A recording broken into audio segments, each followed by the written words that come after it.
took, Simon and Schuster Yeah. 10 years to get it on a bookshelf, That's right. because I'm not trying to put Simon and Schuster down, because if you want to call me and take my books, I'm more than happy to talk to you. So is Jeff. That's but, right. it's just the way the world is now. We right. tend to do a lot of independent things. Yeah. Yeah. And I just felt that, I wasn't interested in, I'm not going to sell 1 million copies. I'm not going to be You a bestseller might. author. Well, I mean, I wasn't thinking that would be the Yeah. first book, of course. But I said, I just want something. Because, like I said, my original intention was to give this book to my your mom mom, for yeah. Christmas or birthday or something. And so I wanted this physical book. I wanted to feel like I had accomplished what I set out to do for my mom. And what a great feeling holding that first baby. That's huh? right. You're That's like, right. Yeah. So I ended up going the self-publishing route, and I found that it wasn't difficult. I thought it was going to be a really difficult process, but at least for me, I know other people have had some complications and things like that, but it seemed to go pretty smooth for me.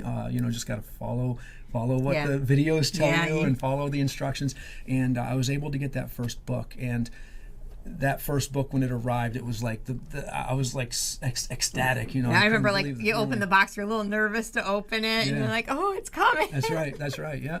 And so, I proved that the proof copy that they sent me, and I was like, just feeling all giddy, Yeah. and then boom, it was live on Amazon. Amazon. And I just, I at first I didn't feel comfortable about this, but looking back now, I was like, it's perfectly okay. I ended up sending out this blanket email to everybody in my work, just saying, hey, look at what I just did, and I ended up getting quite a bit of sales from that. Yeah. So it made me feel It's hard like, to do "Hey, this self-promotion is-" sometimes, it is, because you're like, yeah. hey, look what I did. And then you're like, oh, did that sound too, Exactly. Yeah, self-promoting? But Yep. that's part of the job of an author, Yeah, is you have to promote your stories. Right. And as for the size of the books, I went through Amazon, and I had no idea exactly what I wanted as far as the format of my books. I knew I wanted the physical paperback book, and they give you a bunch of different options for sizes, and I hadn't even been thinking hardcover or anything like that. So I just picked a size. I took out a tape measure, and I went like this, and I measured a bunch of books on my bookshelf. Yes. And I said, boy, what's the most common one? And the funny thing is that they say that the most common book size for this genre is 6x9. And yet I have this bookshelf, I have this whole library, and most of the books were 5x8. Yeah. So I said, well, I'm going to go with 5x8 because it seems like that's what I have. So I ended up picking 5x8.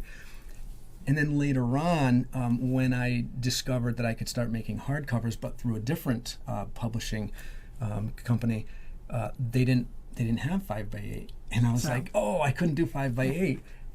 But I didn't want the 6x9 seemed really big to me, and so I looked to see what both companies had that were the same size, that were in common, and 5.5 by 8.5 both companies had. So I ended up doing my next books in 5.5 by 8.5, which allowed me to also print hardcovers as well. So That's very cool. Yeah. So you can almost go to two publishers since you're doing it yourself with That's the right. same book. Yep. Yeah, which is nice because Yep. if you're with a publishing company, you're just kind of locked in just with them. So Right. it's nice that you can do that. Did you use someone local? No, I mean, I went through, my first thing is through KDP, which is Yep. Amazon's publishing site, and then the other one was Ingram Spark. Oh yeah, I've been looking into that Ingram Sparks. We'll have to talk about that. 'Cause, Yeah, sure. Yeah, I'm kind of interested in doing that because I know with Ingram Sparks, as opposed to Amazon, Ingram Sparks can help to move your books into libraries and Yes. into bookstores. Yep. Whereas Amazon, you kind of stay online. If you wanted to go into the Barnes and Noble bookstore, you kind of have to market it yourself. Right. To each individual bookstore, sort of. And, So and now because I went through Ingram Spark with my later books, I can Barnes and Noble now carries my later books, and they wouldn't have done that if it was only through Amazon. I just saw you at the book signing a couple months ago over yeah, there. yeah, And yeah, you have. Are you doing the one in Westfield in at the end of September yes. or something? Yeah, there's another art Yeah. art walk or Yep, something. exactly. Yeah, Yep. and they always have some really great local authors. And, Yep, I'll be part of that. Yeah, I mean, haven't been accepted Yeah, yet, but I no, but you definitely participate in a lot of the local events. That's right. And then just marketing your books and getting the sales out there. It's difficult for like a local, like it is. because you're looking more local sales, and That's then right. when you throw it on Amazon, of course we're going globally, but it's still a whole other 'cause- marketing yeah, twist. Yeah, nobody knows you, nobody's heard of you, and So the audience hasn't read your books, but they're going to. They're going to click the links and all that stuff to get them. But what I found interesting is you use some towns in Massachusetts. Like, there's a detective in Southbridge. I'm trying to think what the other one. Southbridge jumps out at me, but there's Somerset. Somerset, yeah, because my cousins are in Somerset. Did you specifically choose them for a reason? I mean, I know it doesn't say Massachusetts. That's right. It doesn't say Massachusetts. Yeah. So actually, there's more references to Massachusetts in my first 5 books, the series. That but they're kind of hidden. But with Southbridge, I love and that. There's Somerset, like the little tiny hidden things to find. Yeah. It was completely, believe it or not, unintentional. I was just thinking of names that sounded good, and I was quickly looking at a map, and I wasn't even looking at a map of Massachusetts. It was more kind of the whole East Coast or whatever. I was thinking England. No. And I saw Southbridge, and it didn't even dawn on me that Massachusetts has a Southbridge. Yeah. So I used Southbridge without even realizing or without even thinking in my head that, wait a minute, there's a Southbridge here in Massachusetts, until the book came out, and a coworker of mine who grew up in Southbridge said, "Why didn't you tell me the character was going to be living in Southbridge? I could have told you all about it." And I was like, "Oh my goodness!" I said, "I can't believe I didn't even think that Southbridge was here in Massachusetts." So really, even though it's Southbridge, and people can believe it's Southbridge, Massachusetts, but in my head, I'm well, like, I mean, if there's a Southbridge, Nebraska, if someone's in Nebraska, they're going to think that, which is kind of nice that it's can be kind of relocated. Yeah, and I tried to keep the city very generic, just describing that it was a kind of a darker place, and in my head, I had the older days of New York City where it was really crime ridden and all that kind of stuff. So you can see the smoky streets. Yeah, exactly. So that was in my head. As far as Somerset, I didn't even realize there was a Somerset, Mass. Until you mentioned it yourself. So when I came up with the Somerset Psychiatric Institution, it was just, I was thinking of what would be a cool name for a psychiatric institution that is dark, but at the same time, the name of the institution makes it sound like it's a nice, refreshing place to be. And I figured Somerset. Well, Somerset. And writing fiction, we have the license to do that, to create places, which is really nice. Whereas I've, had some guests on who do historical fiction and who are actually, writing biography things where you have to do the research on these towns. Yep. So the fact that, when we, and I say we, and I created Timmingsley for April Rain, it is just like that fictitious town, but if the town exists somewhere, people end up having, resonates with them, which is nice. That's and you didn't have to actually do, the research that sometimes requires permission. Yeah, I mean, I did do research not on the name or anything like that. I just came up with the name, but I wanted it to be in a specific location. So actually, that is in Pennsylvania. Okay. But it's not, Somerset's not the name of a town. It's just I came up with the name of a facility, and then it's located in a different town in Pennsylvania. And there's. I was once told by a reader that I didn't put enough description of where the location is. So after they want to go find it. Yeah. So after that, I decided I have to start putting where my stories take place. Yeah. So I go to Florida quite a bit to visit my cousin, and I'll be down in Punta Gorda, and I start taking little locations. I'm like, maybe I should set it here, and I'm taking the local newspapers. So I'm like, you never know. Maybe I'll use something from this, but. Yeah, it's interesting. Actually, you say that because in one of my books, I opened up a map like I always did, and I wanted my character to go down to Florida, and I just kind of picked a place that was about 15 minutes away from the beach because I wanted my character to walk to the beach, and I picked this location, Coral Springs, Florida. Yeah. And about 6 months later or something like that, after the book was out, I went on vacation, and we were going down to Florida, but not anywhere there. Did you go? Did you do? We're here for research. Well, so my wife was driving, and we were going from one part of Florida to another, and we were going to stay at this another hotel. And we were going out to eat to a restaurant, and we're at this four-way intersection. And I look over, and I see this sign, and it says, "Welcome to Coral Springs, Florida." And I said, "Does that what?" I'm looking at it, and I started getting all excited because I was like, That's what. It's like a little confirmation from the universe. I had no idea that I was. Oh, in I Coral meet my Springs. characters sometimes. Like I'll go out and Jessica Briggs is the main character in April Rain, and I have had days where I like show up at places. They're like, "Hi, my name's Jessica," and then I go somewhere. Hi, and I'm like, "Why am I meeting all these Jessicas today?" Right. I'm like, "Oh my God, I'm manifesting you into life. What's going on?" Yeah. Yeah, and the towns and stuff like that. So I have so many more questions I want to ask you. So you have, this here is the Alphabet Killer. Yes. And I know that, writing it takes a lot of time, but you're also solving a crime. Yes. Where's the inspiration for these crimes come from? Oh, the crimes just came out of my head. I wanted this unique killer to be selecting his targets and killing them in very unique ways, but that fit a pattern for the police to be able to follow. So I was just, although it's all just made up in my head, I wanted to come up with these great Thank ideas. God you're writing it and not living it. Yeah, I started writing ideas down, like how can this person die? How can this person die? How can this and everything had to be in a certain sequence, The things, if someone reads our notebooks or sees what we Google, they're like, what is wrong with that? Right. Like I've Googled like how to transport a dead body over cross state lines. Yeah, right. Like, what are you writing that for? So yeah, I mean, I could see someone seeing your list going, oh, how can I kill her this way? How can I kill her? They're like, what is Jeff writing about? And I was also very fortunate to, I teach martial arts, and one of my students at the time when I was writing that book, he was a captain in the police force. He's now the chief of police. Nice. So that's great. So I was able to reach out to him, and I could text him at any time. Do any of these stories have some martial arts in there? Do you have a character who's a martial artist? No, not happening yet? No. Nothing. Come on, you gotta write what you know. I mean, you're a fifth degree black belt. You keep telling me that. Yeah, it's I haven't. Oh, amazing. So 9 books are here on the table. Yes. We have a 10th book. Yes, coming out. Coming out in a few months, I think. Okay, so you're finishing that up. So there's no stopping you now. Well, I mean, I'm gonna keep going. Got to go at least for the dozen or the maybe. baker's dozen. Got to keep going. I gotta reach as far as I can, as fast as I can, I guess, before I'm gone. Right? Yeah. Well, we can't, like Wayne Dyer said, you can't keep your music inside you. Right. You got to get it out. That's so right. and at a certain age, I think we start a little panic of going, okay, we got to get this out. Yeah. Right. Let's do it. Yep. So where can the audience get your books and find out more information about you? Yeah. So all of my books are available on Amazon.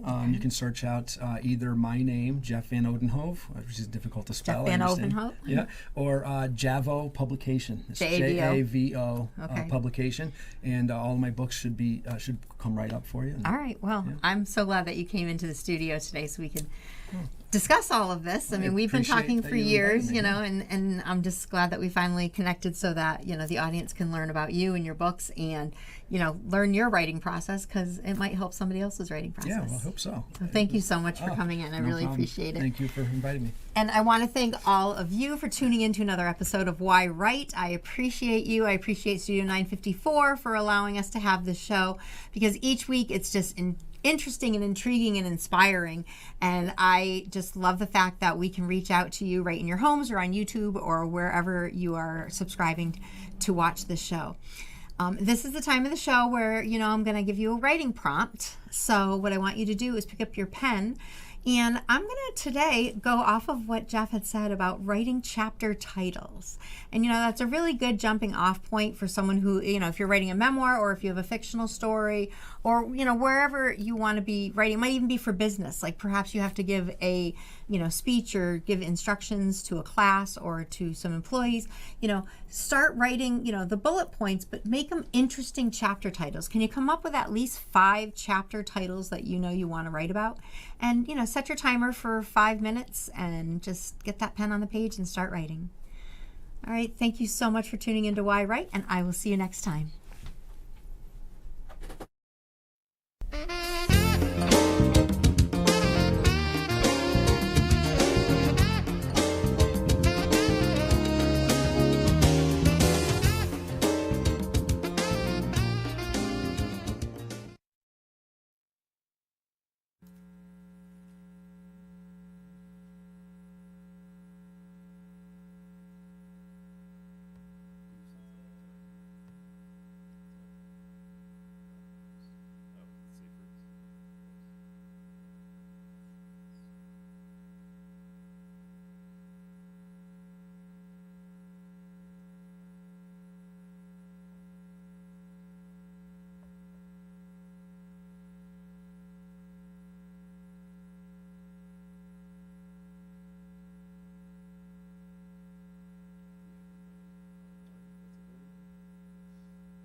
We're all set. We are all set. All right, stand by.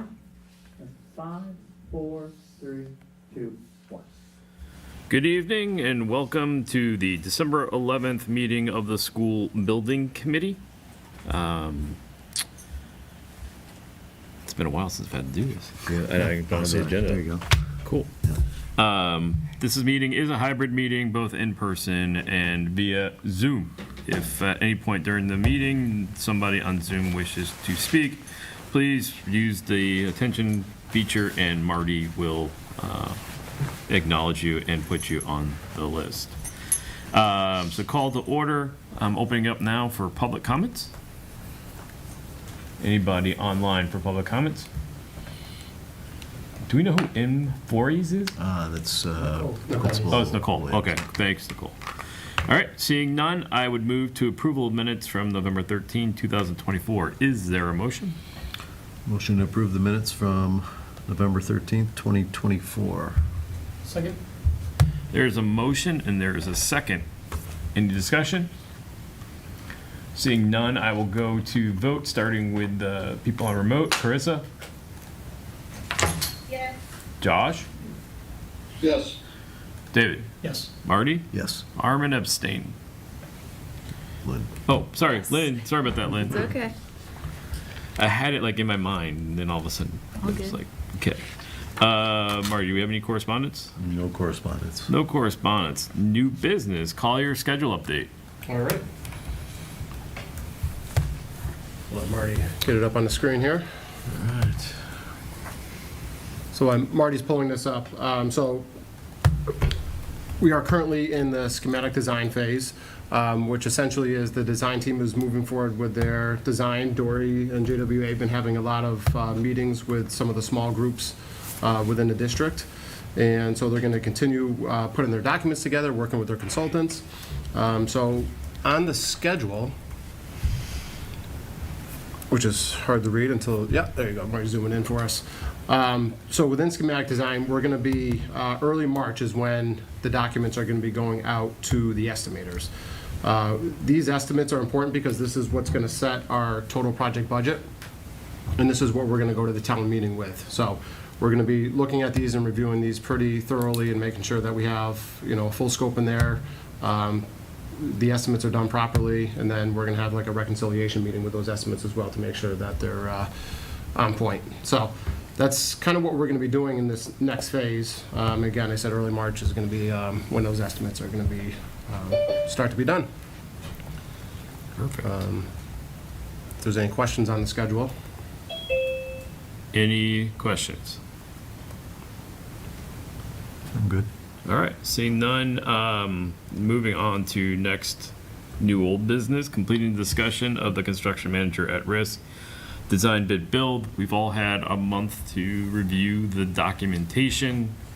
We need to have a vote tonight on what is our preferred methodology going forward.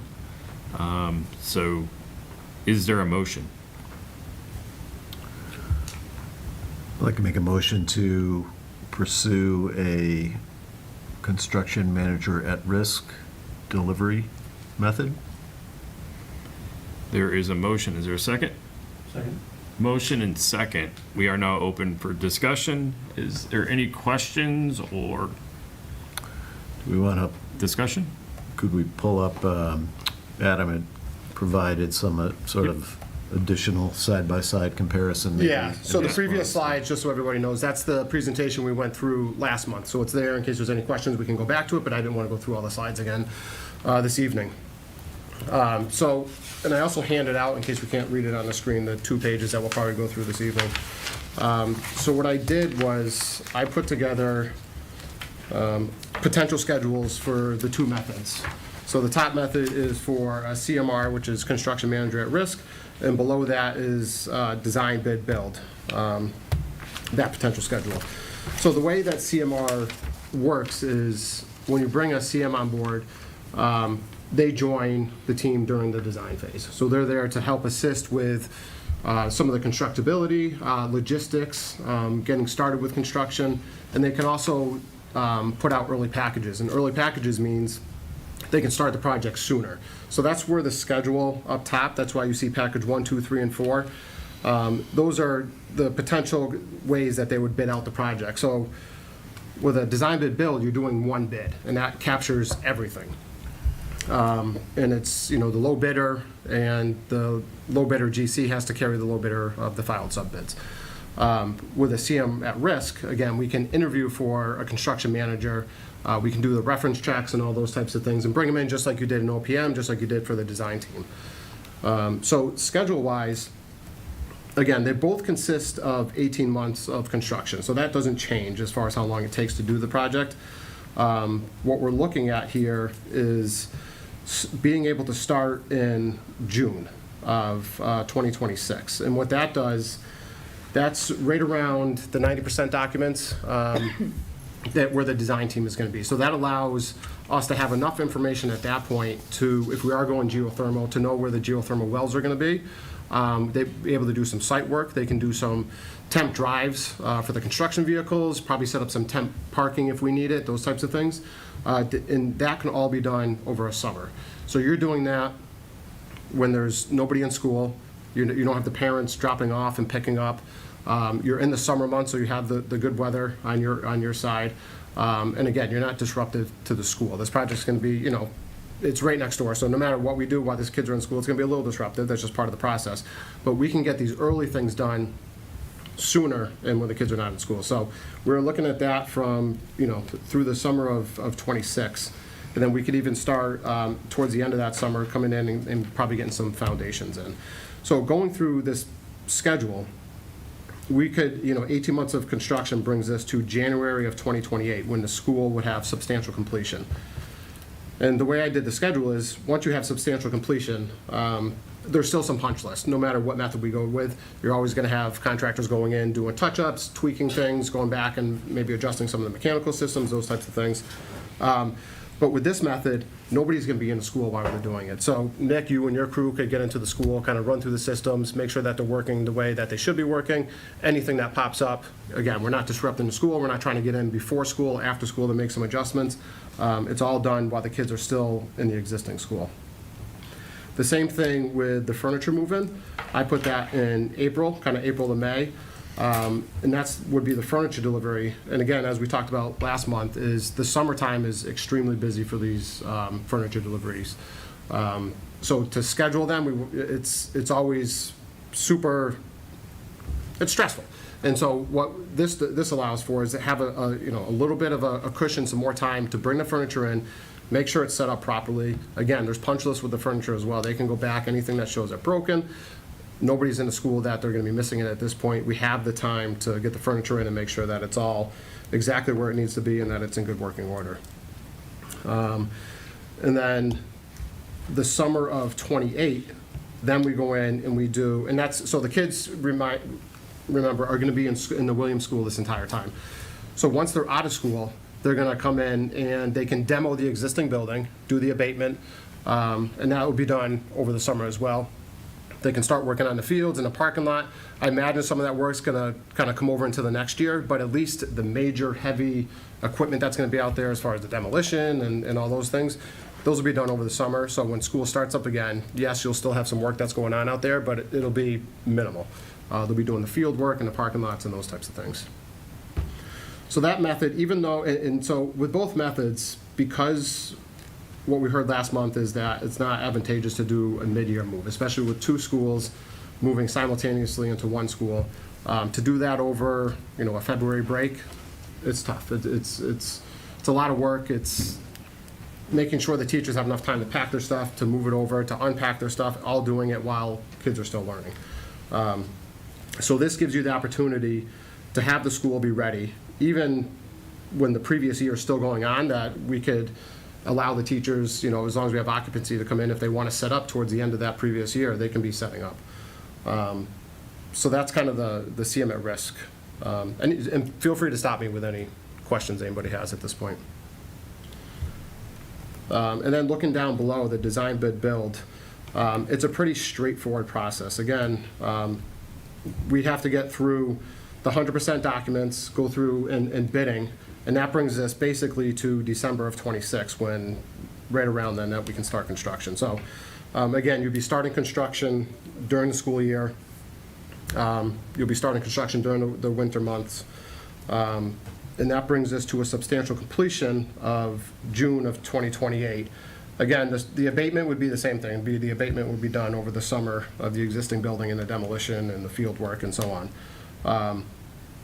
But at the same time, we'd be doing punch list. We'd be trying to bring the furniture in kind of all simultaneously, and then also if the teachers have availability to come in and set up their classrooms all at the same time. So that method, it is, again, we're opening up the schools at the same time, but the CMR method allows you to have the proper amount of time to get in and comfortably set up classrooms, comfortably get the furniture in, make sure the punch list is done, as opposed to the end of the school year where we're trying to rush and do everything at the same time, all, simultaneously. So that's good. These are kind of the two schedule comparisons. I know, Lynn, you asked what time does it save us? Again, the CMR route, we could do an early move-in. We could finish the school, the school would be ready, and we could do like a February move-in. But again, that's those same challenges. It's a very tough thing to do. We've done it on other projects. It's stressful for everybody across the board. And Christian and Dory, if you have any thoughts on a mid-year move as well, it's tough. It's not easy. Yeah, I don't think we've done one recently, but even the late summer move, it all gets stacked on top of each other. Yeah. And you're often in there during punch list once the students are in. So Right. So that's where that CMR just gives us a chance to get in there. And I think at the beginning of the project, when we're in there drilling, trying to set up the temp parking lots, set up the construction fence, doing that over the summer when we're not trying to deal with parents and students and teachers and everybody trying to come on the campus at the same time, I just don't want to start a project where we're trying to do all this at once while kids are trying to be dropped off or picked up. I don't think it's going to flow well, and it's going to be a tough look for the project just starting off, especially in December.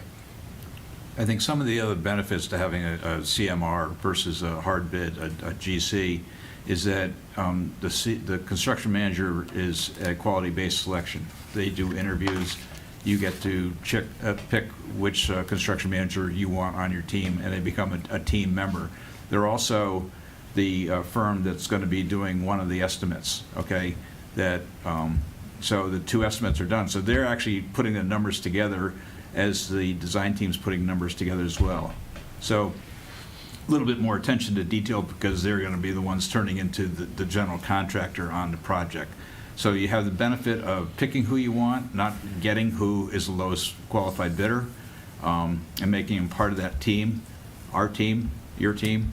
And then the other thing is that they transition into the general contractor. So there's almost more unity in doing that than just having somebody come in and then relying on the fact that the design team's documents are solid, that there are no gaps in them, and minimizing change orders through the process.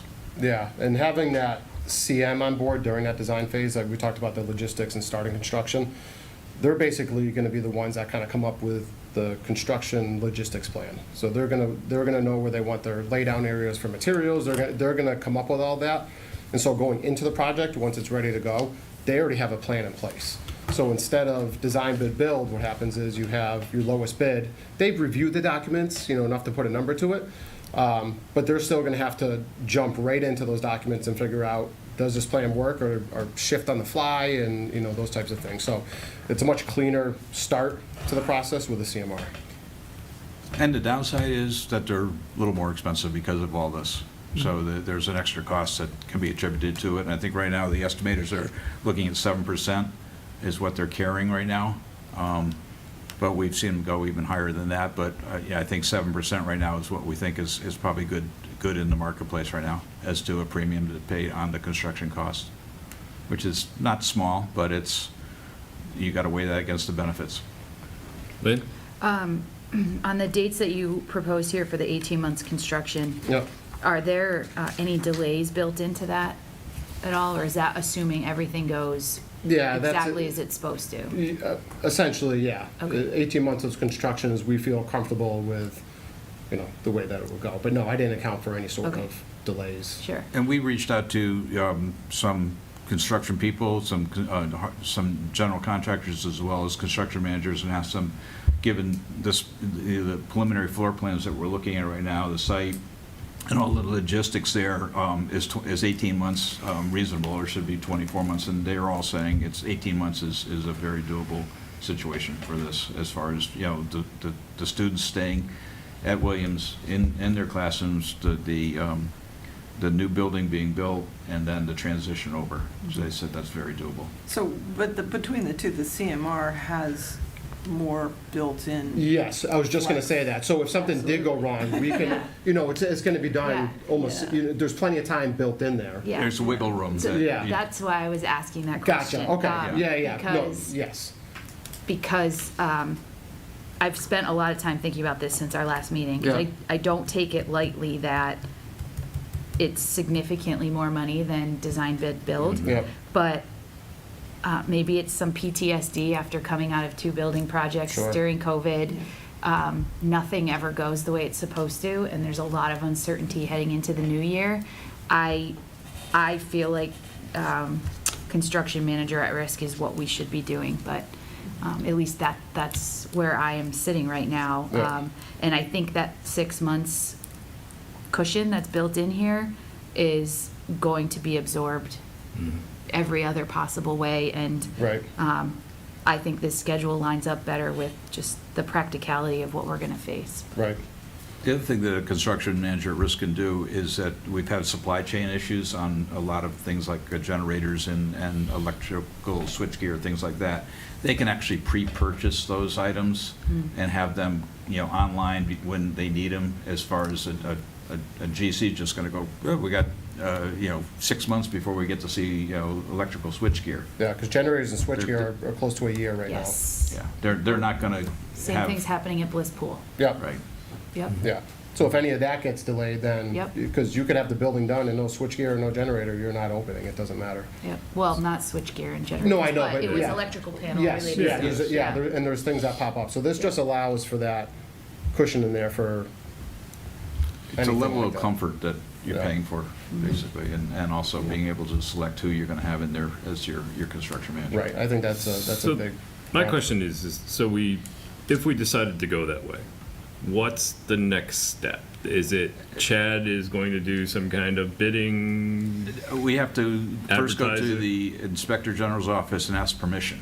Okay. And that's usually, a quick process. They have, 60 days to review that, but they're a lot quicker when they do that. So you put that in, you say, we'd like to go with a CMR on this project. Inspector General will review it and get back to us. At that point in time, we then put together a proposal, much as we did for the design teams, and put that out to interested parties that are pre-qualified. You'd have to pre-qualify to be a construction manager at risk on this project. Right. They'd have to show us that they've done a project of the same size and scale, that they have experience in that, a whole lot of list of things that they'd have to check the boxes on. And then at that point in time, they'd be able to submit proposals on that we'd then be able to select from, and then interview construction managers to select one we thought was best for the project. Yeah, it'd be the same process, so you would set up a subcommittee again, similar to what you did for Does the OPM and MSBA design have to team. vote on it too? What's that? Does MSBA have to vote on it too, or is this just a? No. No, you just tell them no. what method you- As opposed to the designer selection panel at the MSBA, Right. they do not No. do that. Okay. Yeah. All right, perfect. That's what I want to know. And the other question I would, so the way you're just talking about it is they're going to be in the design process. So this seems like it's going to be fairly quick that we have to do this. Like, Well, get that's. this in front of the Inspector General pretty quick to get the approval to move If we forward. vote on it to approve it tonight, we'd be this week sending, a email or notification to the Inspector General, Yeah. asking him to. Typically, when they come on board is after the vote goes through for the project. Okay, so that was going to be my next question Yeah. about the funding of it. Would they come Yeah, so you're on not early? funding. Or would, like, No, so No. you would have your vote, right. and if, once it gets approved, then you can go through, you have everything So set they're up not ahead of coming on time. until next November. No, or and we October, talked to a yeah. couple different, like Alan was saying, a couple different firms out there, and a couple of them have come on sooner for a very minimal fee, and that would have to come out of your FSA budget that we have right now, your feasibility schematic design budget, Okay. if you chose to do so. Again, you don't have to do that, but typically it's when you go to vote in the fall. So there is something to be said to having this process done, somebody chosen. Yep. And then potentially bringing them on for some kind of contingency fee or whatever You it can is do that, until yes, we. that Okay. is an option as long as there's, you know, But the board would have to have another discussion about that. But I just Correct, wanted- yes, I but- wanted to make sure I understood the funding mechanisms. yeah. Okay. Yep, yeah, but you don't want it, you're not gonna put a contract together until you have approval from the Right. town. And they're not going to want to do any work until they're going to get paid. Correct. Yes. It's surprising how people don't want to do work until they get paid. Marty, did you have something? The IG's office review, what would be some reasons that they might not allow a construction manager at risk approach? Is it kind of a formality to go through that process? I've never heard of a project getting denied if they Okay. wanted to go see them. Yeah. You know, Yeah, okay. I'd like to answer that question, but I don't know. I mean, Okay, I just okay. don't know what is his threshold for saying no. Sounds like just a formality. Well, not more, I mean, he's gonna look at it and say, here's what the project is, it makes perfect sense that you're doing a consolidation of two middle schools, you're putting it on one site, there's a lot of, the logistics of the project would, you know, suggest that a CM at risk is a proper thing to do here. I don't know what his reasoning would have to be to some other district for saying no to it. I've just never seen it yet. Dory, you had something? That question about when to bring them on, Mm-hmm. you know, we've seen it done both ways. One factor that is worth being aware of or thinking about is the potential role they play in supporting a vote in answering questions. Because often, as contractors, they can alleviate any concerns residents have in a different way than a designer does in answering questions. Yep. I don't actually see a lot of reason on this project that bringing them in early is a significant help. But I do think CMR, the other thing in addition to, you know, those lead time issues, we're finding increasing challenges with the utilities, getting the utility lined up for projects. CMR helps on that because you can start kind of knocking on doors and really committing to a project with the utility a little sooner, so that's super helpful. Nice. So those are just a couple extra points. I figure it'd be Nick and a Bobcat, but. Marty? One more? So the potentially fewer change orders, so you're reducing potentially your exposure to change orders. Is there any data, historical data, that tells us by how much you're reducing that exposure? no, only because you would have to compare the same exact project, and you don't do one project, Yeah. both methods. Both ways, So yeah. it would be so hard, there's way too many factors between one project that did it, design bid versus a CMR. Yeah. Even if it's super similar, it's too hard Yeah. with so many reasons. Gotcha. Yeah. Can I follow up? Is there a percentage difference, though, on the total cost of a project under a design bid build versus a CMR that you could show, like, this is the... Well, that's the 7%, Tom, that we're talking about, that's what the estimators are carrying right now. Compared to what percentage on a design bid build would you say? Well, I think our last estimate that we're looking at was, we're around 112 million, is that right,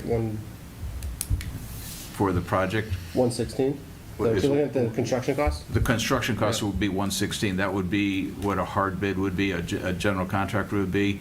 What the estimators are saying to us, if you win a CMR, you'd add 7% to that number. So that would increase that to whatever 7% times 116 million is. But I was asking on the change orders. On the What's the on the change percentage of a Yeah. traditional design bid build versus a CMR that percentage-wise of the project, you Yeah. get change orders on them under both Right. approaches? Just, if I understand the The- point, you don't build both. The tricky thing, Tom, is that once you've committed to the cost of the project and you have an agreement for that amount, you tend to want to use it. So,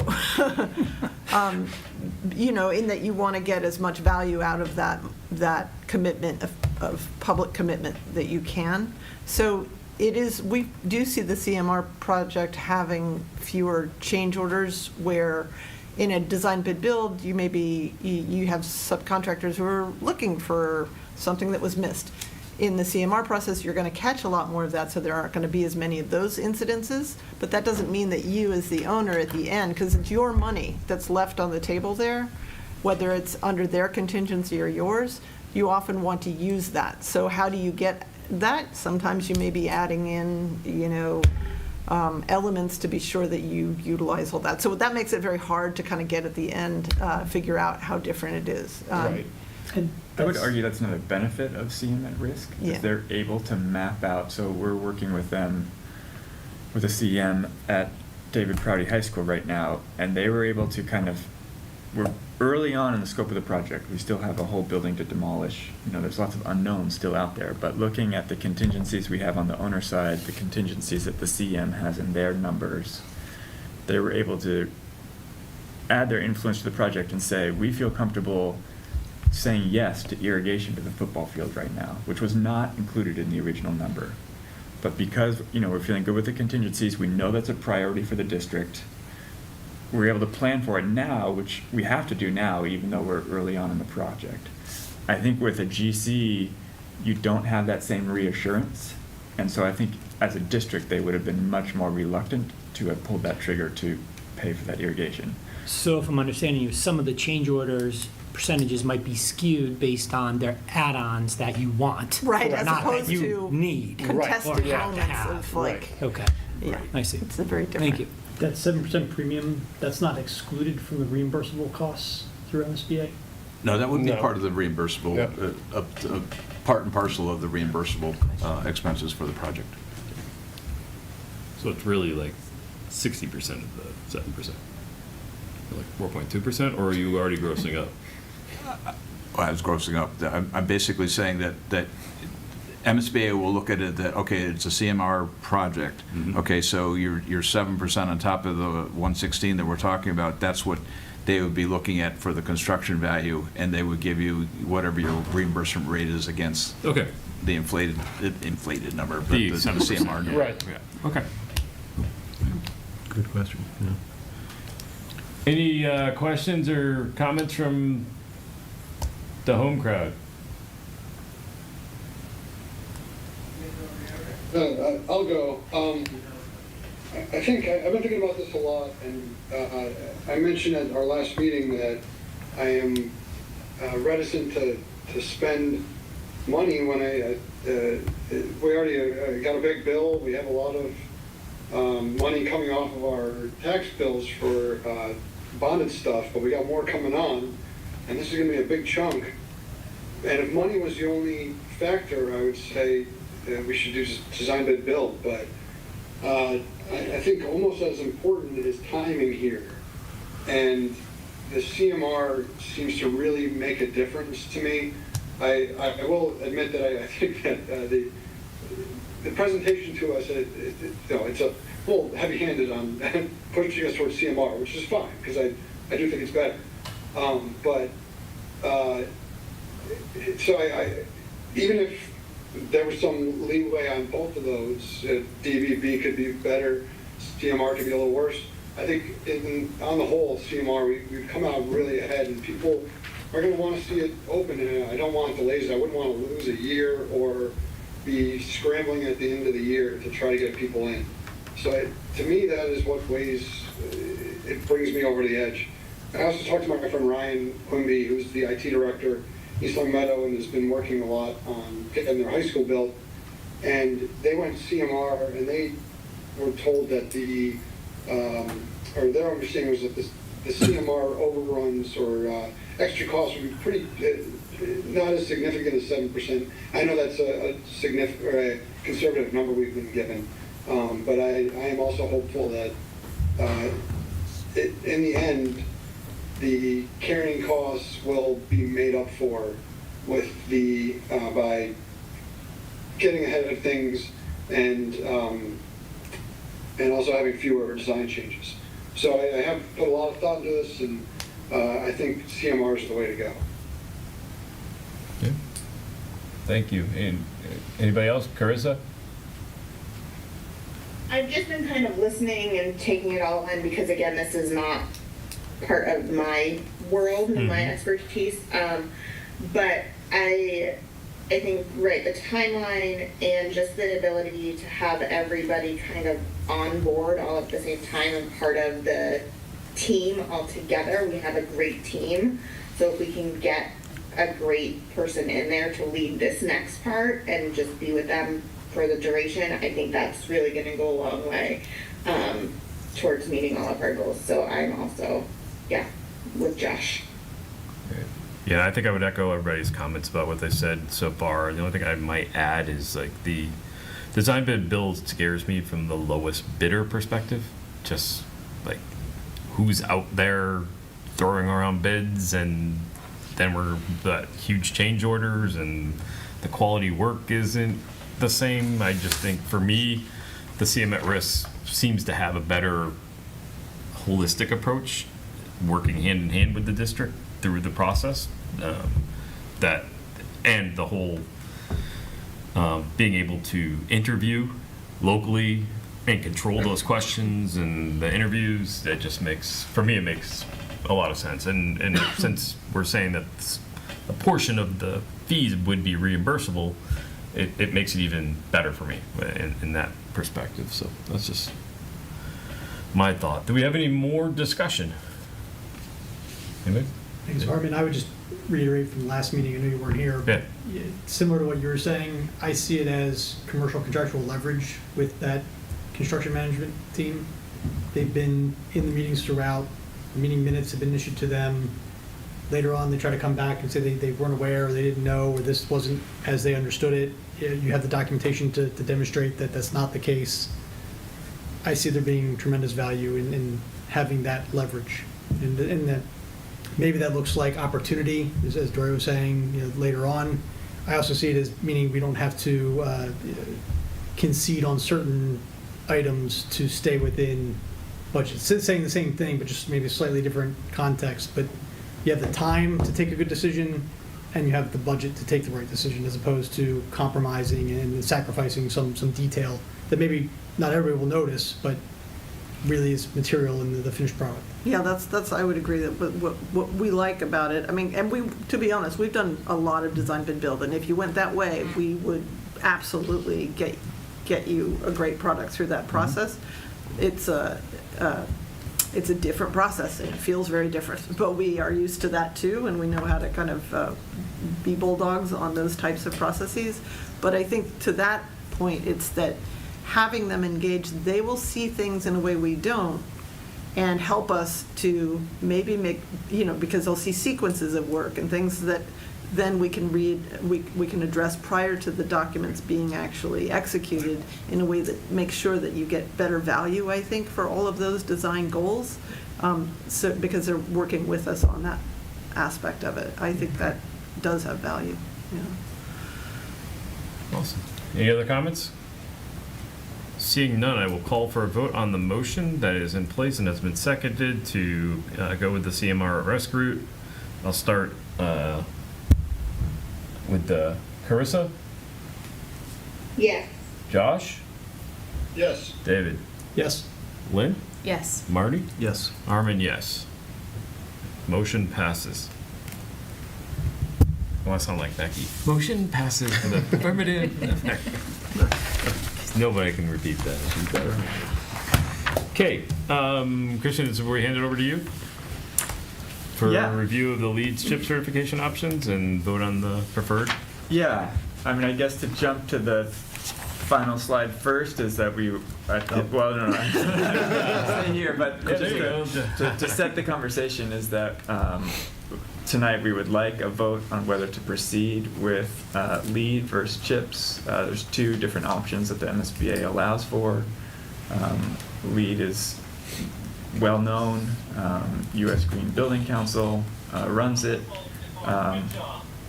Has done both. They have commercial and for school particular ratings.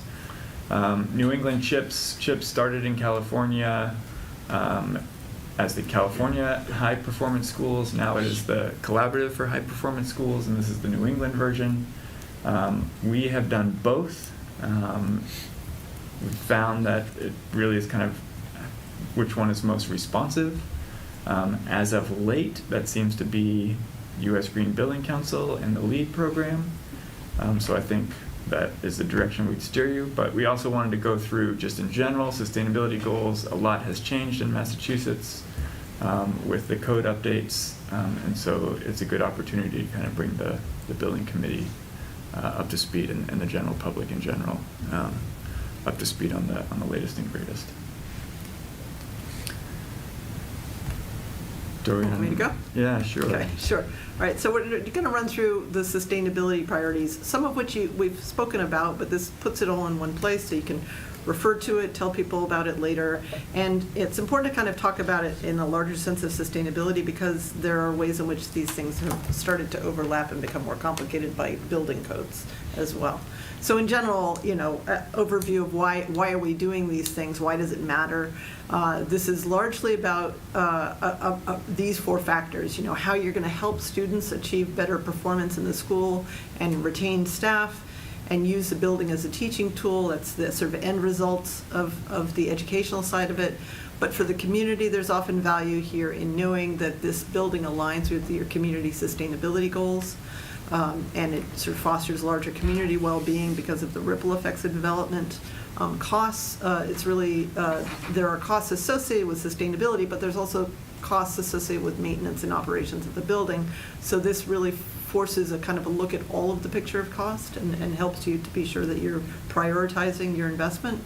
And then climate, a lot of the sustainability is also about aligning with both state and national kind of climate goals and concerns and talking about the reduction of the carbon footprint of the building. So just generally why these things matter. Moving to the next slide, what's gotten complicated is in Massachusetts, the idea of LEED certification began under the Patrick administration for public buildings and has then sort of become a requirement within any Massachusetts School Building Authority funded project.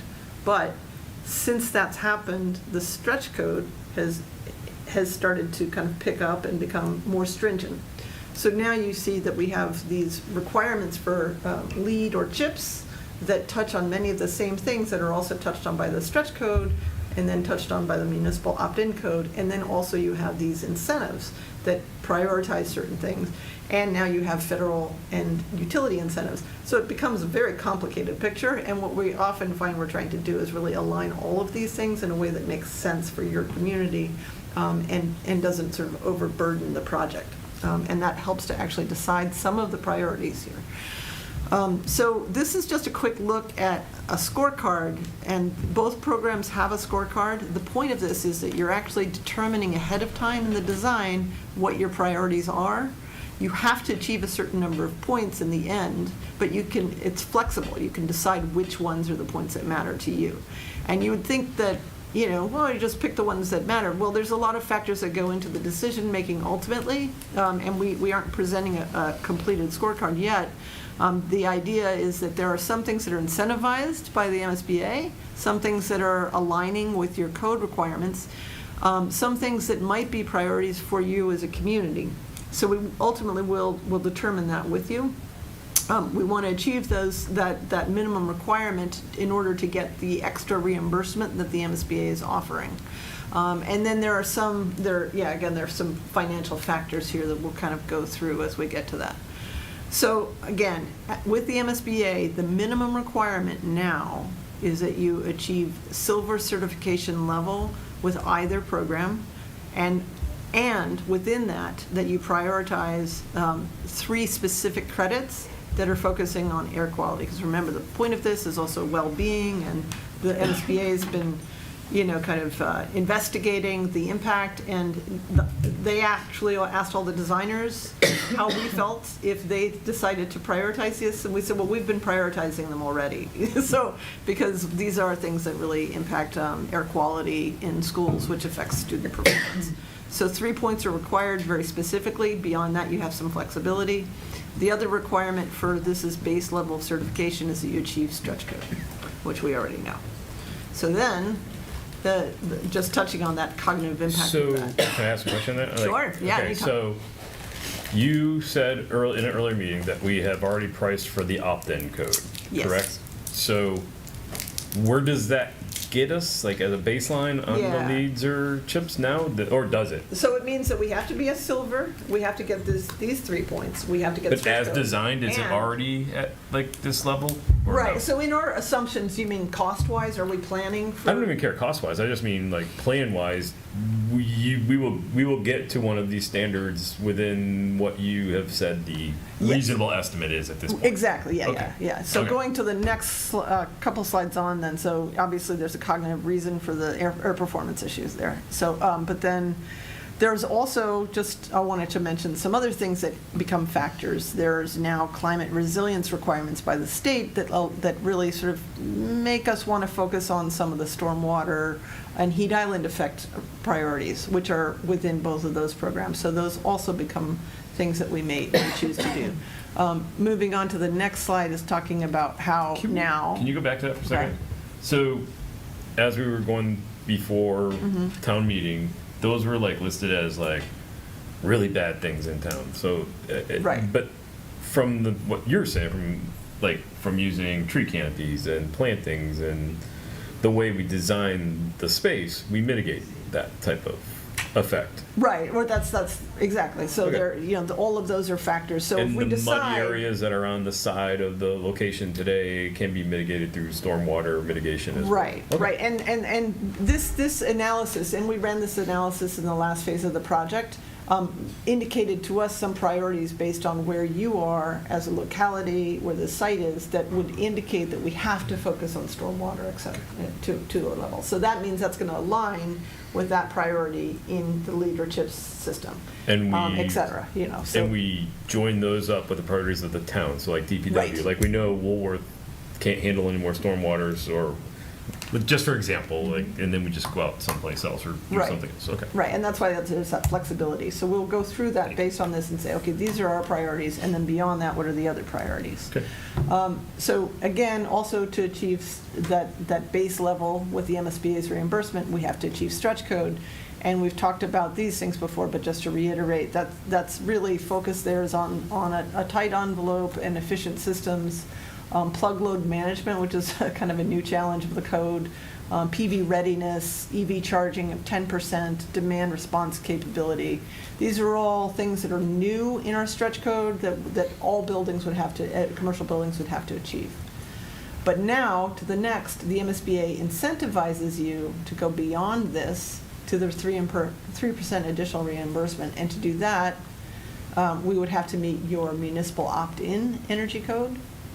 But we would also have to achieve some additional specific requirements of the LEAD or CHIPS program.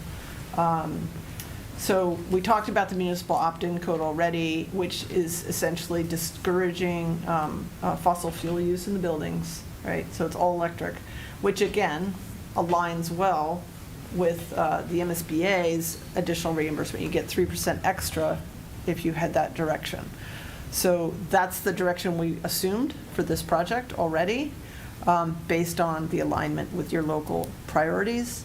And because it gets you that extra money, for an additional 1% though, we would then try and achieve 5 out of 7 of the indoor air quality categories. And again, we don't feel that's difficult. Well, it's harder than 3. It gets a little tricky, but we have thus far leaned in on that.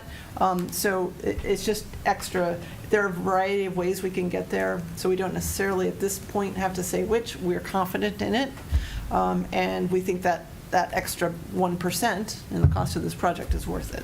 And those points, if we went back to your scorecard above, we'd see how you achieve those points. Not yet, not until we complete it, because Right. once Right, you how we- decide, yes, yeah. Later on. Later Right, on, right. we'll say, okay, and part of how that decision about which credits we go for ultimately happens, there's those things that you prioritize as a community for various reasons, some of which are incentive-based, but then there's also factors that influence us, which are hard to report and easier to report, which actually have a positive impact on the school and the students. There are some things that sound good, but they're very, very difficult to do. They're very difficult to report out. They're kind of and we could replace it with another thing. We may still achieve it, but the reporting itself is so burdensome. We would rather achieve something else, and it doesn't necessarily kind of inhibit us doing it. So there are ultimately a lot of things where we discuss, this is the way we want to go, and this is the scorecard for this project. Marty, do you want to go back up to the scorecard real quick? I mean, I just think that it helps explain. So We're going to get to more of that, but on the yeah. dovetail, so under energy and atmosphere there on the bottom left, so optimize energy performance is really where meeting that stretch code ends up getting you a lot of lead points as well. So it's, you know, two different systems, but by meeting the mass stretch code, you're getting a lot of lead points there. And then on the right-hand side, both under the materials and resources category, and then particularly under that indoor environmental quality, again, you're meeting the MSBA requirements, but that's getting you more points in that particular lead category. And as Dory mentioned, are good things to do for the benefit of the students anyway, but that's how the two kind of systems overlap. Well, I just think from a COVID learning experience, right? Indoor air quality is something that we all can acknowledge and get behind, I think. Yeah. Yeah, Massachusetts has fairly strict requirements on water use in buildings, so water efficiency, we get a lot of those anyway. So that's what I mean, it's like a lot of it has pushed the code, and now it's kind of become normal, and we achieve silver fairly easily at this point. That's why the MSBA moved the bar a little bit on everybody to further. On the slide, I think it's that slide right there. So- Not that one, the one, sorry, right above it. Mhm. Where it says estimated basis of total facilities grant. Yes. Does that mean the entire, you'd get the 3% on top of the whole project, not just these improvements? No, just the asking that grant right? from the MSBA. Right, but on the, You get 3% on top of the grant, right? on, Your reimbursement rate goes up by 3%. that's. Yes, The for reimbursement the rate. entire project. Great. For the entire, Great. for the entire eligible right. portions of the project. Right, so in combination though, then you get you get additional 4 here. You actually get a few other points for good maintenance procedures and things like that, so that all factors in. Have there been any recent projects that haven't done this? Yeah, so I'd say in towns that are not adopting the municipal opt-in code, and that have recently, well, in Spencer, we actually had, the community had recently purchased their boilers, so they were really, really reluctant to go all electric. Okay. And the code was just coming out, so in that discussion, they said, we don't want to be bleeding edge, and we want to take the value of these boilers. The reason why that was difficult is then you actually have to plan for the eventual removal of the boilers Right, and the okay. eventual electrification of the school at the same time. So you're spending money that you're not achieving the value of at the time. Mhm. So it's becoming more of a deterrent to do that. But there are some communities that are going to lean that direction. Okay. So we talked about, again, the other stacking on value is that these incentives are ultimately worth, several $1 million to the project. Then there are the other incentives coming from Mass Save and the federal IRA that are helping to pay for all of those all-electric resources that you're putting into the school, which is, again, a reason why the MSBA is incentivizing the all-electric pathway as well. So that gets us into the difference between lead and CHIPS that we wanted to talk about. So there, as Christian, you've probably handled this presentation several times already. They're comparable programs. You've probably heard of LEAD. You probably have not heard of CHIPS. LEAD is much better known. It has a larger team behind it, which we've noticed. CHIPS, we have really liked that it's got some prioritization on indoor performance in a way that seems really aligned with our values, but they both do. It's a little harder, frankly, to get some of the credits that we care a lot about, and we have definitely done both projects. So there are some things that are unique to each. You see a little bit more in the CHIPS that are things that educators might like, educational display. Crime prevention is actually something in the CHIPS program that's not in the LEAD program, but we're going to do that anyway, so it shouldn't necessarily be a determinant. Tom, I want to say we did chips for the high school on that really bad air handling system? I don't remember which program we used. I don't think we back went then. lead, but yeah, okay. Yeah. Like we did something for some extra points. on it. Chips is, We did. when did chips come in? It's Because fairly new compared It's to newer. the age of the high school, I would Yeah. say. yeah, I would say it's probably in the last 8, 10 years. Okay. far more projects do lead in the MSBA universe. I think it's just better known primarily, but then if you go to the next, you can see a little bit of the different categories. So they just kind of break things down a little bit differently. Christian was showing those, but here you have their 6 categories, and then CHIPS makes it a bit more complicated, but they're relatively comparable, so that shouldn't really be a factor. Moving on, this is where it gets a little bit more interesting. So USGBC has a very large portfolio of projects that they've been watching for a while. Again, national as opposed to California-based.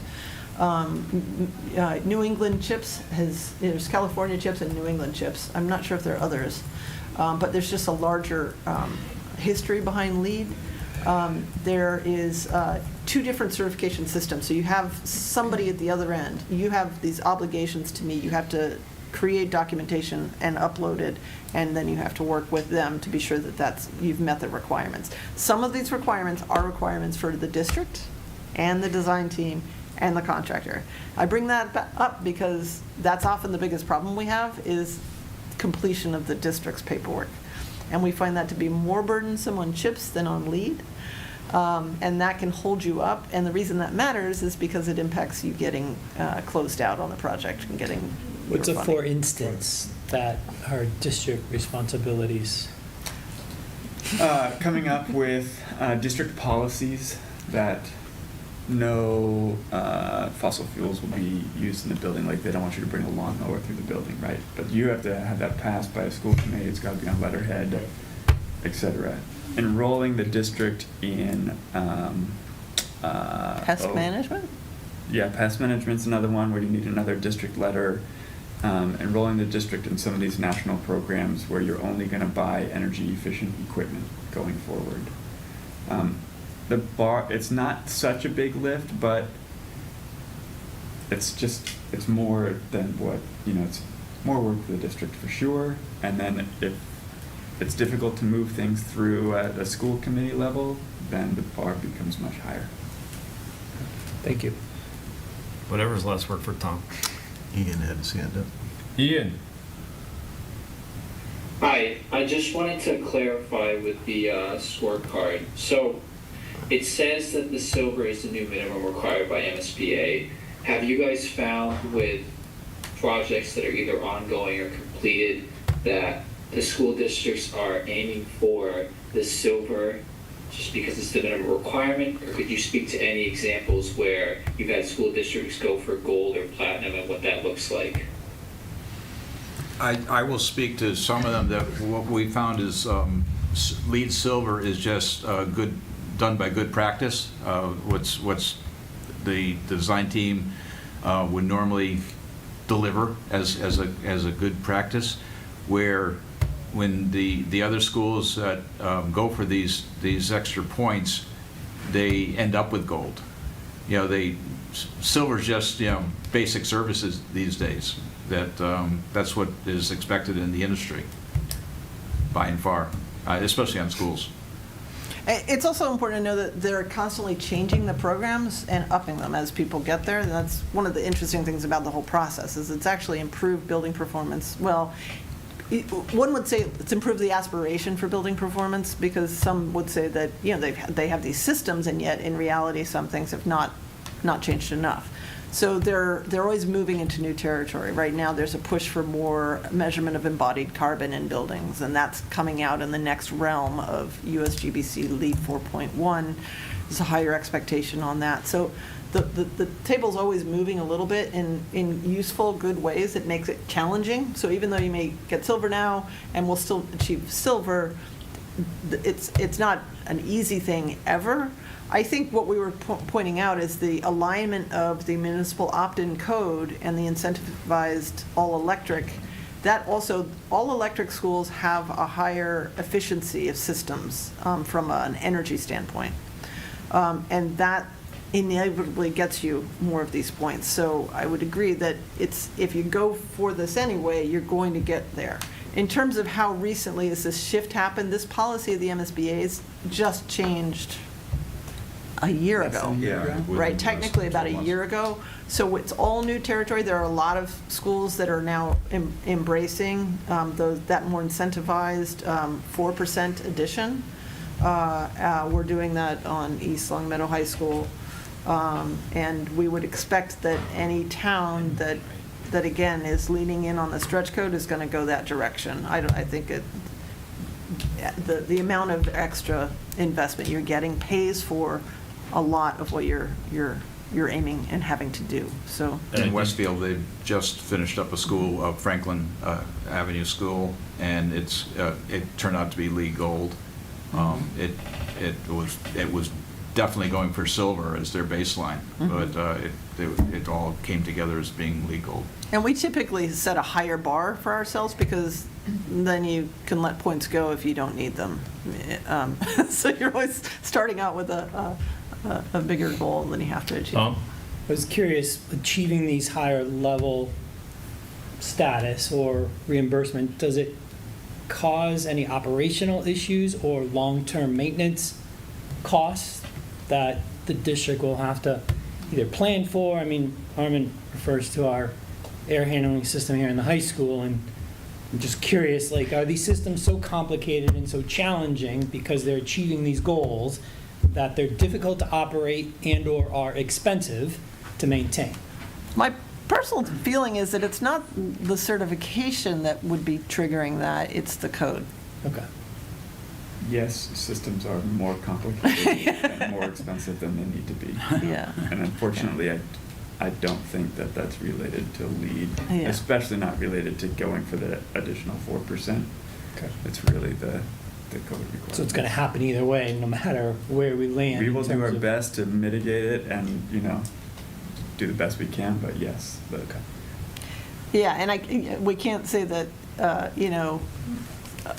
we were talking about the new code requirement that you're actually turning, you have a lot of control turning off a lot of your outlets. It's an energy waste issue, and it's code driven.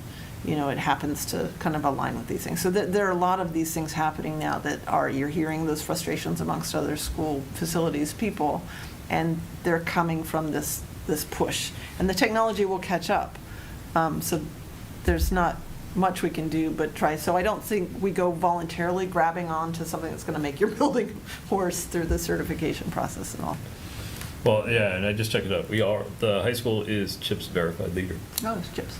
Yep, I kind of remembered that. Yeah, that's great. But the problem was, as Tom was pointing out, that we got there by choosing that air handling system, which had been untested otherwise. So we are very Wary. hesitant to go down a path that does not lead to a proven technology, because it just causes Yeah. Nick's team heartaches and everybody else. And I feel like people have stopped caring about getting a LEED plaque on their building. They want systems that work. Right. So it's not. Yeah, we want not a big systems that deal. work, but that are responsive to the environment as well. I mean, Yeah. so, yeah.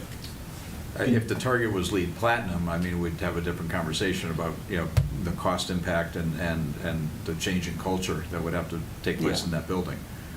For sure. Okay. We've gotten LEED Gold on 2 projects, and I'd say you can get LEED Gold by just spending more money. In those 2 projects, it just happened to work out. We did a historic renovation in North Adams, so just having a historic renovation got you a ton of LEED points. It was in a downtown environment, that got you a ton of LEED points. And then we did a, well-performing school, and so we ended up getting gold. So, there's outside factors that can play heavily on that scorecard. Can you give examples of how you can achieve the LEED certification, but also have systems that aren't overly complicated and that are easy to maintain and replace down the road? Are there examples of that you can give, or? Well, I mean, I will say that part of why we are leaning in on the geothermal is that in comparison to the air source heat pumps, it's a more reliable, replaceable system that doesn't tie you to a particular vendor for all of that equipment. It's, in a sense, more open source. So that's got nothing to do with the certification systems. That's just, those are the decisions that we kind of want to talk about. And we have a whole process of studying the life cycle analysis of that equipment with you to help in that decision-making, but it is something that we see as a concern. Yeah, I can think of a lighting control system. Mm-hmm. So we did a school in 2018, and it was right when the code changed, and we Is this thought that the Manchog? only way, No. no, luckily not quite that bad, but still, we thought that the only way to achieve that code requirement of having all the lighting respond to daylight controls, occupancy sensors, time management, was to have each and every fixture be able to be controlled from a network situation. Sounds great in practice. The facilities director, it was a very small school district, would unplug the computer whenever he got overwhelmed, and the lights were on at midnight. So the next school that we did, we were able to work with our vendors to find a system that still met those code requirements, but was simpler. So it's that, you know, like, can we meet that, but still make it as simple as possible? And we've had, you know, much better success since then. Or achieve the points in areas that don't create complicated solutions. For sure. Right.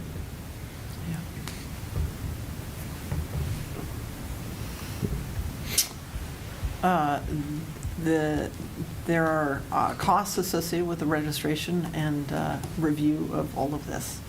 And the cost difference is a bit of a factor. In the grand scheme of things, not that big a factor.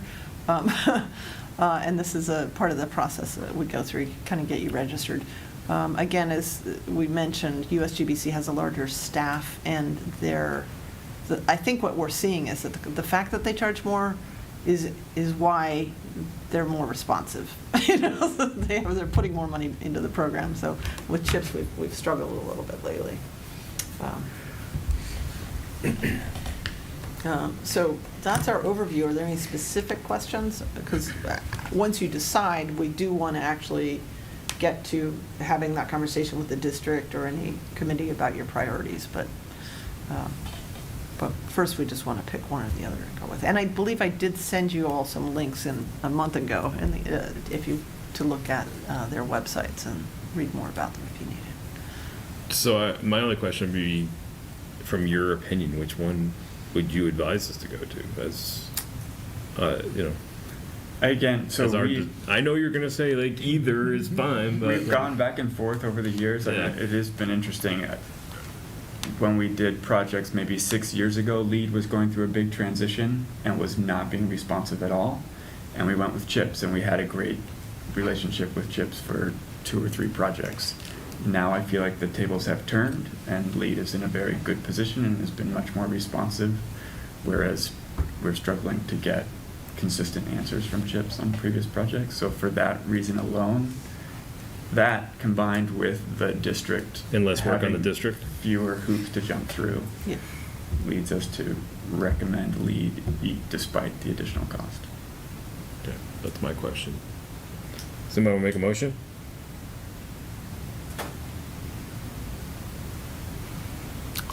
Make a motion to have this middle school building project comply with the LEED sustainability certification in order to meet the funding agreement requirements of the MSBA.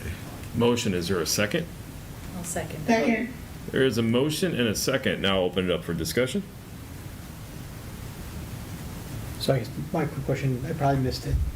The opportunity in terms of incentives between leads and CHIPS? Same. It's exactly the same? Yeah, they just Okay. pull different credits, but they're aligned credits. Okay, all right, so then it really comes down to the administrative aspect between the two programs. Pretty much, unless there was some very specific thing that mattered in the district that was unique, that you know. Which plaque you want on your... Yeah. Any other questions, discussion? Seeing none, I'll call for a vote. Josh? Yes. Carissa? Yes. David? Yes. Lynn? Yes. Marty? Yes. Armin, yes. Thank you.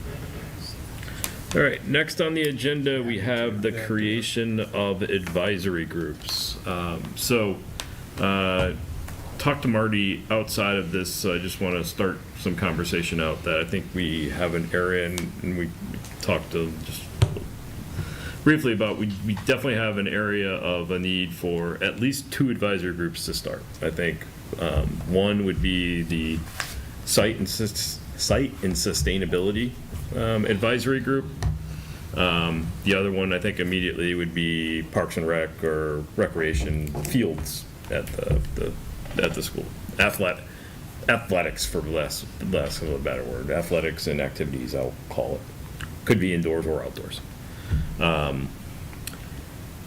So I don't have any predisposed notions on how these should work. They would be, in my mind, they'd be advisory only to this committee, to the voting members of this committee. I'd be looking for, I think, that we set up, there'd be 2 chairs of this advisory. So one of the 9 voting members, I think, really should take a lead as a chair of the 2 committees. Outside of that, I really don't have any more, formal structure thoughts that I have around it. I wouldn't make them very, very large. I would think we would advertise for people, and my initial thoughts was, if it was the will of the committee as a whole, that basically we would have Lynn from the town side, Marty from the school side, myself as chair, the 3 of us looking at people's applications and making decision as to who goes on what committee. That's just one potential way, just putting that out there. I know how busy you 2 are, so I don't want to speak for you, but I'll open it up to discussion about, specifically those 2. Are there other advisory groups that people think we need to have immediately, or the makeup or anything else? So I'll open up the floor now. I just have a question on when these groups would be meeting and what they're actually doing. Are they starting now? And are they advising you as you start getting into design? Or not advising you, advising this group?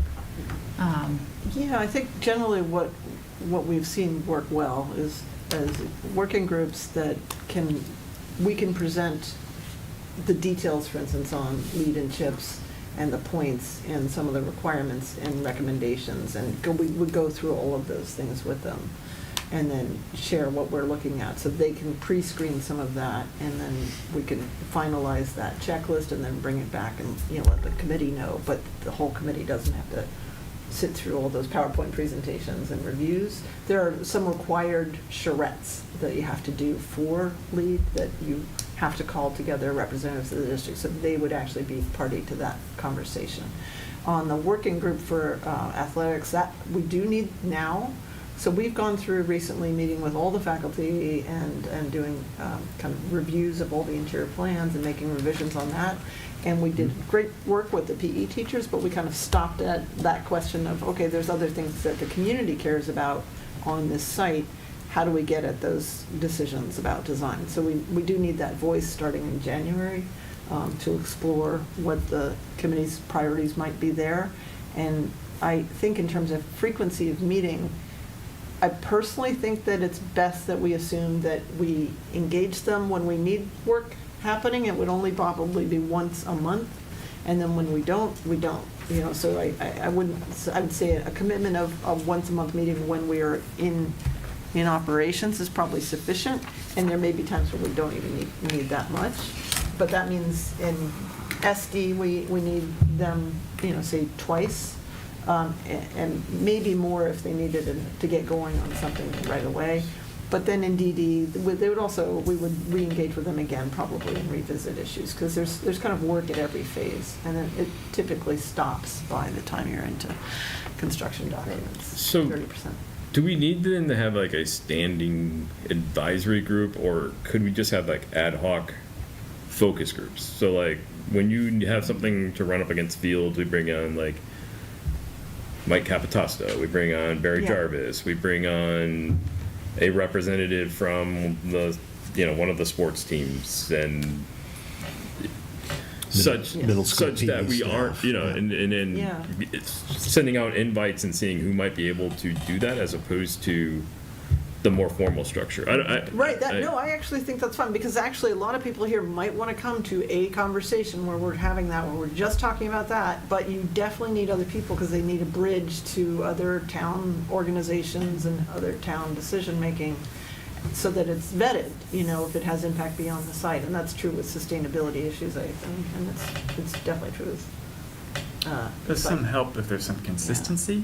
If we have to meet 2 or 3 times in schematic design, that we're not hearing a totally different Yeah, I wouldn't perspective I each wouldn't time. think the invitees would be different. I think the invitees would be the same. I think it'd be easier when you say you want to present on sustainability on site. I know that I'm going to invite probably like Andrea Chazen, right? And then I'm going to invite somebody else and somebody else that we know has a vested interest in this, or is part of the select board advisory already, or to the standing bill committee, whatever it is. But yeah, I hear about your consistency. I don't know. Like I said, Yeah, I think if it's comfortable for the committee to just maybe have Lynn and I with Armin just sort of put together the rosters, there's some natural folks that you're going to select to be on these advisory groups. Some of the people you just mentioned for athletics, for example. And then there's active abutters that we've met and talked with over the last 6 months that we could engage as well, just to make sure that we're hearing from the neighbors. So as opposed to, I worry about, putting out an application and the time that's involved in Yeah. collecting the rosters and interviewing people, and it'll be February or March before we pull that together. But I think there's some natural people that we would want to reach out to be on these advisory groups, I think. yeah, I think it Town gives us a little more officials, agility. I don't know. Lynn, what do you think? Oh, I guess I just have more questions. So Yeah. site and sustainability, what is that group looking at? I think, the lead process does involve these charrettes where we go through each of the credits and explain them, talk about them, and talk about why they might be right or not right for this project in this community. So it allows that local lens to come into it. I would also want to say that it would be very helpful to have a couple educators in there, because there's an overlap where it's intended that these certifications also talk about internal school procedures. So things like waste management, or gardening, or, there's things like that. Teaching, the building as a teaching tool is a topic as well. So I think you probably have people at the planning direction who are aligning it with your sustainability goals, as well as internal to the district. So it is as far as like potentially composting or is it landscaping as well? Well, it depends on how we choose to orchestrate that, because I was going to say, there's a little bit of a question about, say, the abutters, they're going to be interested in site design decisions, and athletics is one part of the site design. So I don't know, and the abutters may also be interested in the geothermal issue. So I can see them kind of crossing, so maybe we need to figure out, the overlap, because every project's different. At least for me, like, I think the athletics doesn't boil down to just Williams site. Like, what we do with the Williams site has a domino effect upon athletics and park use within town, right? So that's where I think Barry's really important to, all right, we might not have the use of this one, but we've got this field at the high school that potentially we could throw lights on to take off some of that missing half a field or whatever else. So we're just about to finish up 2 studies. One of them is a field rotation plan that's looking at all of the field space in anticipation of this. And then the second one is the turf, artificial turf versus natural grass at the high school. And the consultant that we had has interviewed almost all the people we're talking about. So I know we have to do this, but I do think maybe if we can wait until those studies are done, I think those could shed some light on, or at least provide some valuable information for this group to use. Yeah. And we just did an active recreation conditions assessment, I don't know, a year and a half ago. So athletics, recreation keeps that there. Right. And then site would be the sustainability issues within the building as well as stormwater, but that would engage parking and tree coverage and Right. landscaping as well. Okay, that's what I was trying to, yeah, addressing your heat island and. Yeah. Okay, Yeah. canopies, okay. So the abutters would be participating specifically to the lead criteria development aspect? They would be engaged in that site working group. The lead criteria is part of what that group would be talking about. I kind of think once you say what you want to present on, like when we have our, smaller meetings, then I think we need to talk about who gets invited, right? Like, I wouldn't just assume that if it talks about leads that an abutter would get involved. There'd be more than people who are in the community who have a background in that. Mm-hmm. If we're talking about, what kind of trees are we going to use here along the buffer zone, I think, the abutters might want to, know what kind of trees are going in or what the aesthetics are looking like, from the outside. So is it athletics, site, and sustainability, 3 groups? Are we like having site and sustainability together? Is that a little awkward? It seems a little awkward to me. Yeah, I think we could break it up. I mean, I think about it in terms of consultants too, that the site, we have landscape and civil engineers who are going to want to talk about those issues and present their plans and get input on them. And then sustainability is a little bit more mechanical systems focused for the most part. I mean, there's overlap of other issues, but, that team of consultants would be engaged more. And then the athletics is. And we can pull a representative group together and get the right town officials or other town planning groups that are active. And we're required to have these groups? No, not at all. Okay. Because I'm thinking, I'd need to check this, but if this body, creates those groups, they fall under open meeting law too. So all of those meetings have to be posted. Well, it's just, in past projects, there's subcommittees and there are working groups. And subcommittees were treated that way. Working groups were as informal as I think you're imagining, where they're not necessarily. Unless 5 of us show up. Yeah, they don't have any voting power, right? Well, in some respects, we've already had advisory groups. We pulled together police and fire and DPW. We pulled together groups of educators. I don't know if I'm thinking about that the right way, but Lynn, I trust Lynn's judgment on this stuff. I just would want to look at it. Yeah. If I would want to look at it. I know what you're saying about the public safety ones, because I thought that too when we were talking about this, but, Right. yeah. The other side is what we're trying to be sure we have is a vehicle to get the information we need more readily than waiting until this body meets once a month. Mhm. And, given what, is always taken up in that. So what we can also do is map out January and February, which is when we need a fair amount of input from you all, from the community on some of these factors, and just say, okay, we need a meeting on this, this, and this, and try and then give you those dates, and as you're saying, just kind of figure Or out. tell us what those things are, and as I think Lynn's talking about, like, if we have, multiple studies available that answer all those questions for you, here's the studies, right? And give you access to Mary just to be the expert on what those are, or Capitasto, like town employees who are already engaged in that issues. Yeah, I think we can get there with what you're talking about, like a schedule, telling us what you're looking to get out of those, and then we need to come up with an approach on how to get you that information or how to get you feedback. Mm-hmm. And we have a sustainability manager or something like this in town, right? There's some We have a individual. committee, but I don't know. We have a committee. We just hired a energy coordinator. I can't remember the exact title. They have not started yet. Okay. I mean, that group, that person seems to be the kind of Yep. group we should tie into, right? Yeah. As much as tying into the abutters, not discounting their views, but No. And Corinne would probably have a big say in this too, Yeah. right? Yeah. So do we think about it less as appointed advisory groups and more as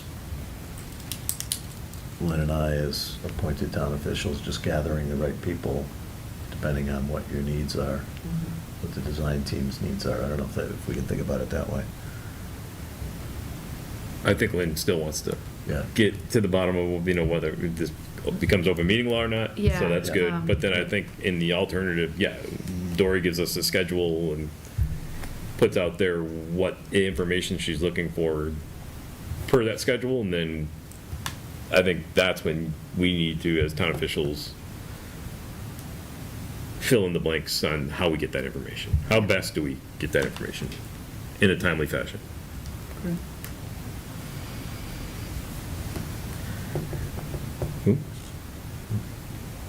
All right. Project design updates, next steps, meetings. We've already dropped into that a little bit. So Yeah. I will just give you an update that we, as I mentioned, we did a lot of meeting in the schools, revisited our space summary, went back with the plans that we had in place to talk with the faculty.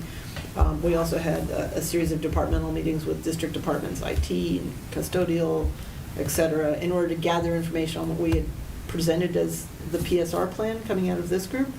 And that, as is expected, kind of changes things, and we picked up a couple holes in the plans.